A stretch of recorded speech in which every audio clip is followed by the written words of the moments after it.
उसके हाथों में पर्वतों का बल है,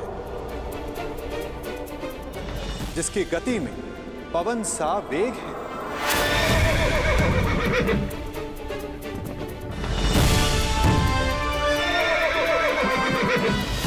जिसके विषय में तुलना ही नहीं की जा सकती कि उसके बाणों की धार अधिक तीक्ष्ण है या उसका मस्तिष्क।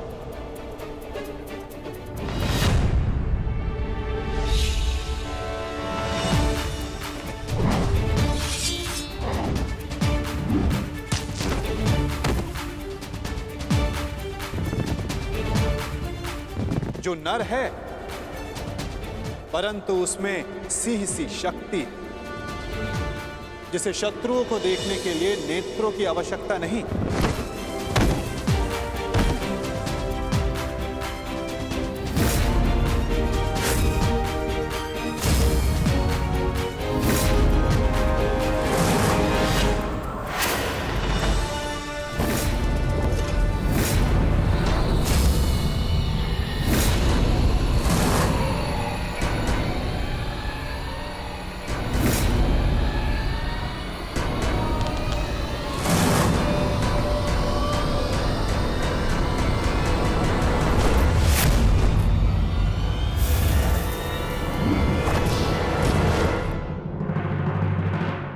जिसकी शक्ति शेषनाग के समान है।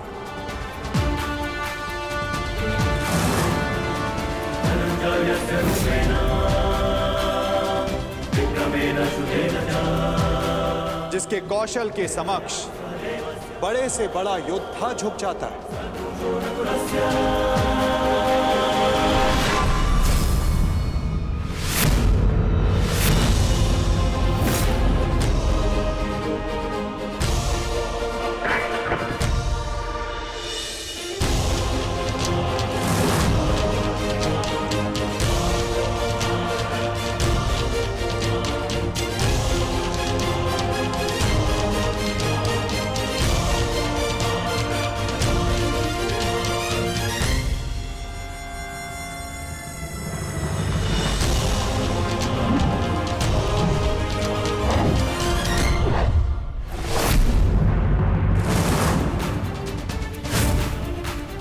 मित्रों का मित्र और शत्रुओं का शत्रु है, जो अपनों के मान के लिए अपने प्राणों को न्यौछावर कर दे, परंतु उसमें तनिक भी अभिमान नहीं।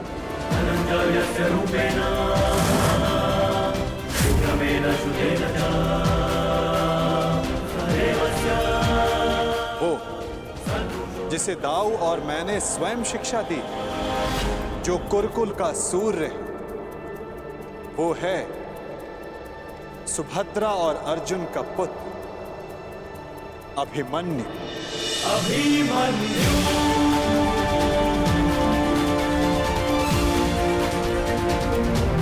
अभिमन्यु वो जितना शक्तिशाली है उतना ही विनम्र है।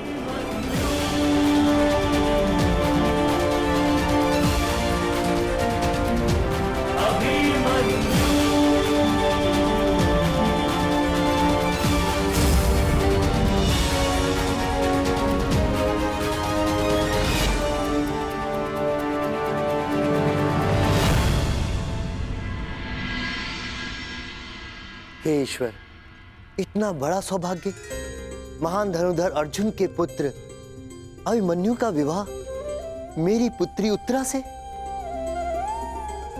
मैं धन्य हुआ वासुदेव। स्वप्न में भी नहीं सोचा था कि मैं महाशक्तिशाली पांडवों का समधी बनूंगा। आज मुझसे अधिक कोई सौभाग्यशाली नहीं। भाग्यशाली तो मैं हूं विराटराज। उत्तरा मेरी शिष्य रह चुकी, इतनी कुशल, प्रतिभावान, पुत्र वधु पाकर मेरा भाग्य उदित हो गया। परंतु आप लोग अभी अभिमन्यु से मिले नहीं और मैं चाहता हूं कि उत्तरा के साथ आप भी मिल लें और उसके पश्चात निर्णय लें कि अभिमन्यु उत्तरा के योग्य है या नहीं। अभिमन्यु आपका पुत्र है, और जिसके शिक्षक स्वयं वासुदेव हो तो उसकी योग्यता पर संदेह करना भी पाप है। हम उत्तरा का संबंध अभिमन्यु के साथ करने को प्रस्तुत हैं।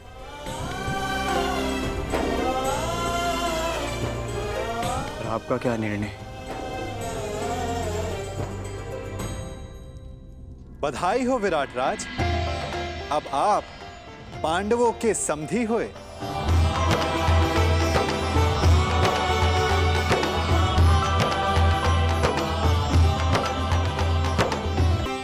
इतना दुस्साहस, इतना दुस्साहस! पहले आओ दिया और अब उसमें नमक छिड़क रहे हैं। हम यहाँ युद्ध का आह्वान कर रहे हैं और वो ये विवाह का निमंत्रण भेज रहे हैं।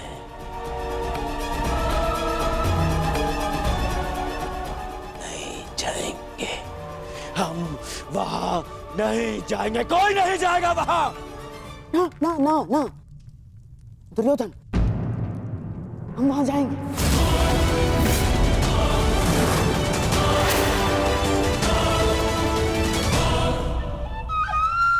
महाराज, मेरा मत है कि हमें वहां जाना चाहिए।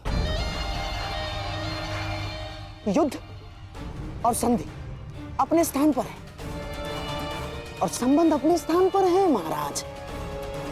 कुरुवंश के अगली पीढ़ी का पहला विवाह है ये और हमें निमंत्रण भी आया है। हमें जाना चाहिए महाराज। हाँ?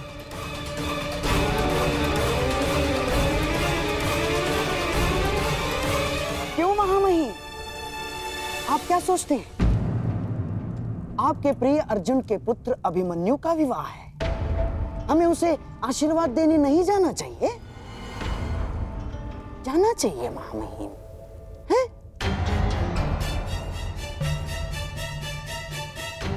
क्यों अंगराज, क्या एक पीढ़ी के बैर का दंड अगली पीढ़ी को देना क्या न्यायोचित है? बोलिए अंगराज। जिनसे युद्ध करना है उनका आतिथ्य ग्रहण करना उचित नहीं है। महाराज, यदि हम पांडवों के अतिथि बने तो वो ये संकेत देगा कि हम उनसे भयभीत हो गए हैं। ना ना ना ना ना ना, अपितु इस निमंत्रण को स्वीकार नहीं किया तो संदेश जाएगा कि हम उनसे भयभीत हैं। महाराज, युद्ध होगा तो होगा, परंतु परिवार से प्रेम का निमंत्रण आया तो हमें उसे स्वीकारना चाहिए महाराज।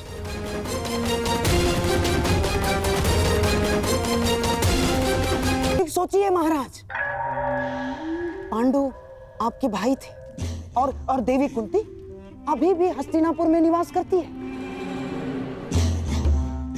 तो क्या हम उनसे अपने पौत्र के विवाह में सम्मिलित होने का अधिकार छीन सकते हैं महाराज? देवी कुंती के लिए हमें इस विवाह में अवश्य जाना होगा महाराज। प्रेम का प्रस्ताव आया है, उसे स्वीकार कर लेते हैं। यदि युद्ध की चुनौती आएगी तो उसे भी स्वीकार कर लेंगे। मैं जानता हूं महाराज, आपके मन में अभी इस समय क्या दुविधा चल रही है, परंतु हस्तिनापुर के सम्राट होने के नाते आपके भी कुछ उत्तरदायित्व हैं महाराज। आप समझ रहे हैं ना महाराज मैं क्या कह रहा हूं?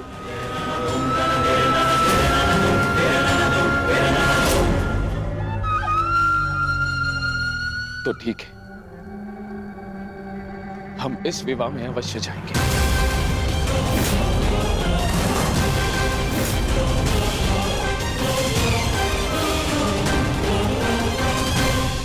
कौरव का निमंत्रण देने की क्या आवश्यकता थी वासुदेव?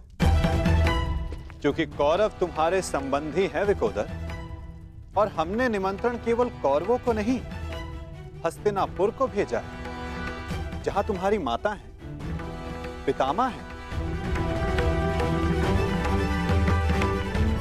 इतने वर्षों के पश्चात भी भीम को अपने क्रोध पर नियंत्रण करना नहीं आया। मैं अपने अनुज की ओर से आपसे क्षमा चाहता हूं वासुदेव, परंतु मेरे भी मन में यही प्रश्न है कि कौरवों को निमंत्रण क्यों? और अब भी मेरा उत्तर वही रहेगा युधिष्ठिर कि कौरव तुम्हारे संबंधी हैं। पूछने का कोई लाभ नहीं ज्येष्ठ।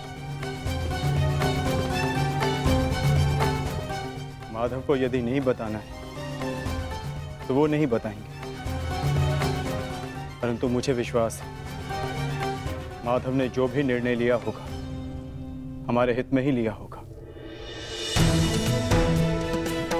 क्योंकि माधव की आंखें भविष्य देख सकती हैं।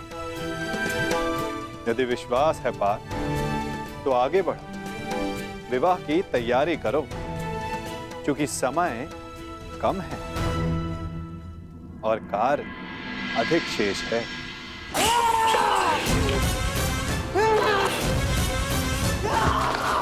मामा जी,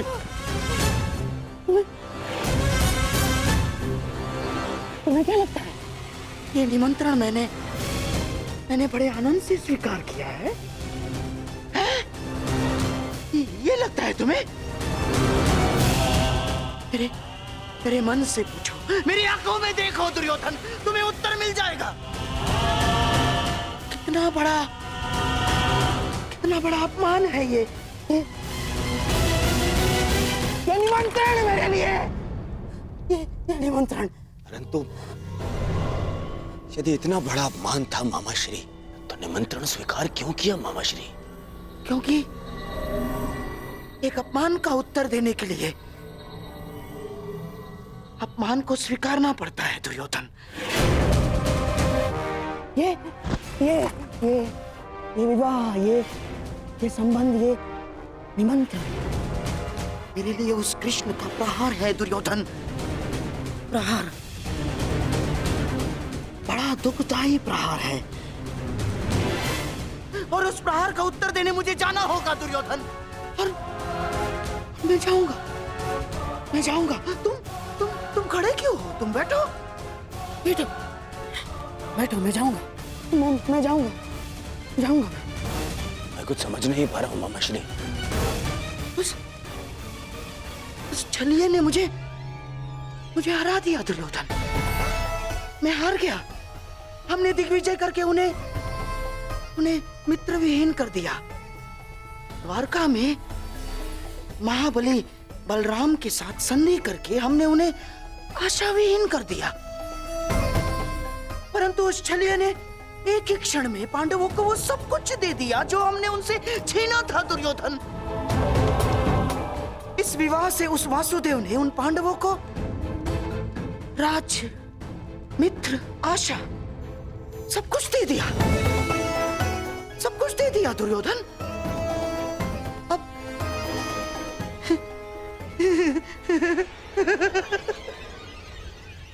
अब तुम्हारे समझ में आया कि उस छलिए ने हमारे साथ कैसा छल किया है।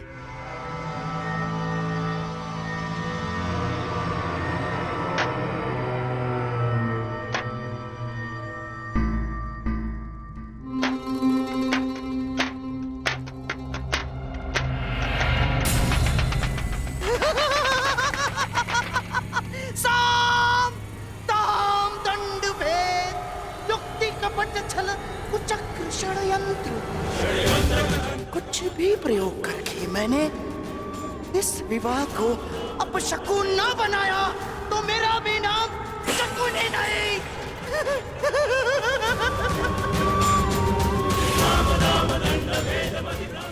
मेरी प्रतिज्ञा है मेरी, पांडवों का सबसे बड़ा सहारा, हार जाएंगे वो, उस छलिए को शकुनी का उत्तर मिलेगा दुर्योधन, इसी विवाह में मिलेगा। वर्षों के वनवास ने न केवल तुम्हारे संयम और पराक्रम को धार दी है युधिष्ठिर, 13 वर्षों की इस अवधि में कठिन परिश्रम और परीक्षण के पश्चात तुम्हारी अगली पीढ़ी भी युद्ध कौशल में कुशल हो गई। अब तुम सबका वनवास पूर्ण हुआ। अब समय आ गया है अपने वनवास रूप तपस्या का फल पाने का, और वो फल है तुम सबके पुत्र।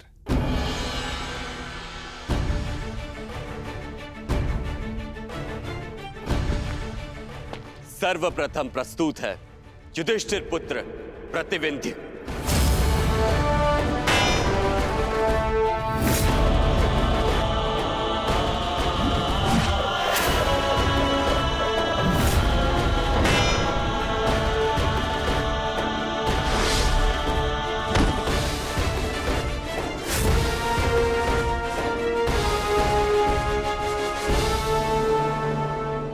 अब प्रस्तुत है भीमपुत्र सुत्सोम।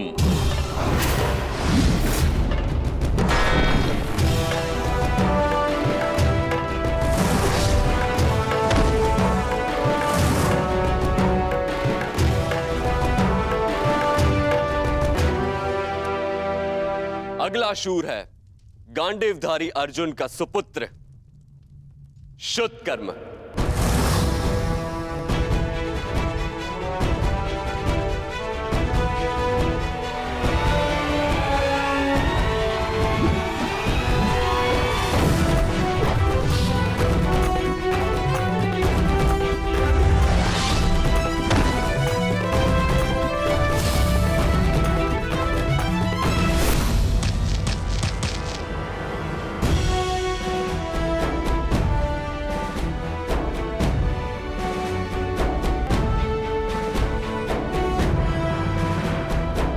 और अंत में नकुल पुत्र शतनिक और सहदेव पुत्र शुतसेन।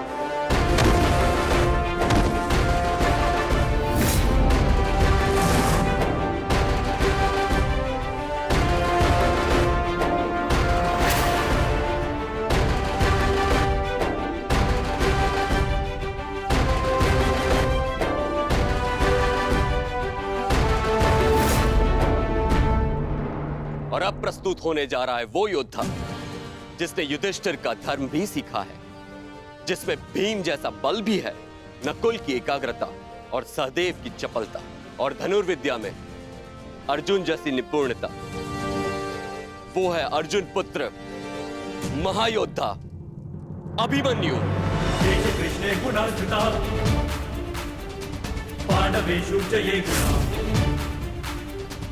अभिमन्यु कुटिलेकस्था दृश्यन्ते गुणसंचया अभिमन्यु।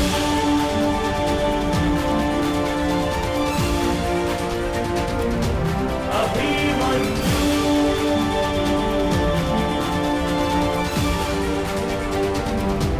अभिमन्यु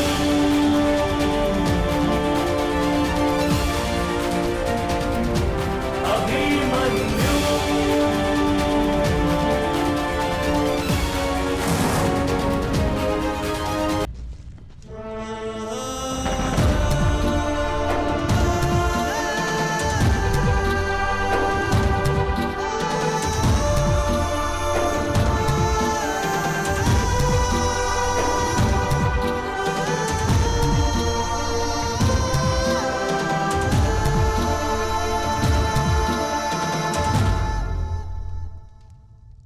मामाश्री ने मेरे परिचय में एक बात कम कही माता, कि आप जैसा तेज भी है मुझ में। प्रणिपात।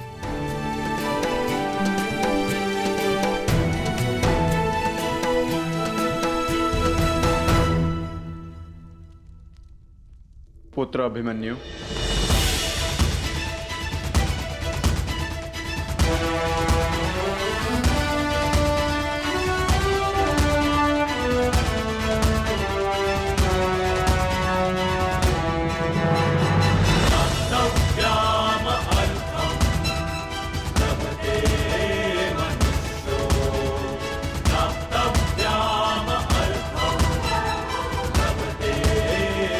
पिताश्री।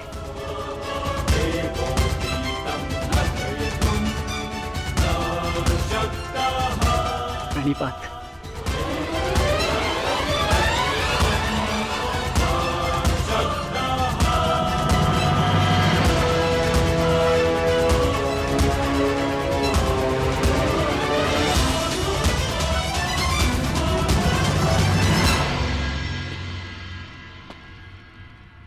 श्री बलराम, मुझे समझ में नहीं आता कि मैं आपका ऋण कैसे चुकाऊंगा। आपने और माधव ने अभिमन्यु को अद्भुत प्रशिक्षण दिया है। ऋणी तो मैं हूं अर्जुन कि मुझे अभिमन्यु जैसा कुशल शिष्य मिला।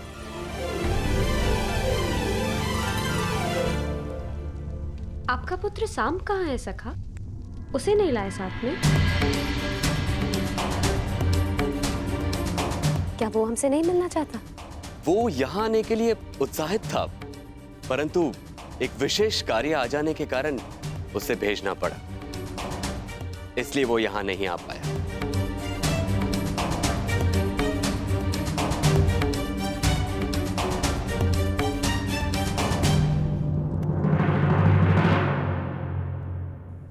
मेरे प्रिय,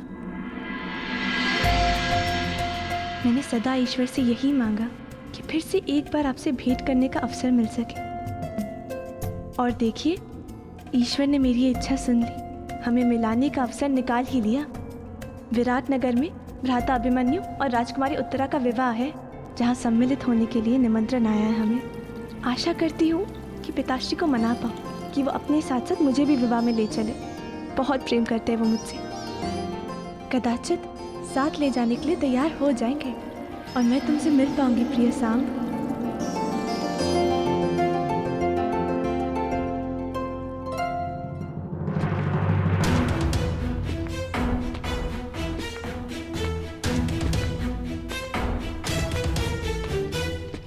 मैं हमेशा से चाहती थी कि मैं और तुम ऐसे ही किसी विवाह में मिले और साथ साथ स्वप्न देखें कि हमारा भी विवाह ऐसे ही जल्द से जल्द हो। समझे? मैं जानती हूँ कि आप इस विषय में गंभीर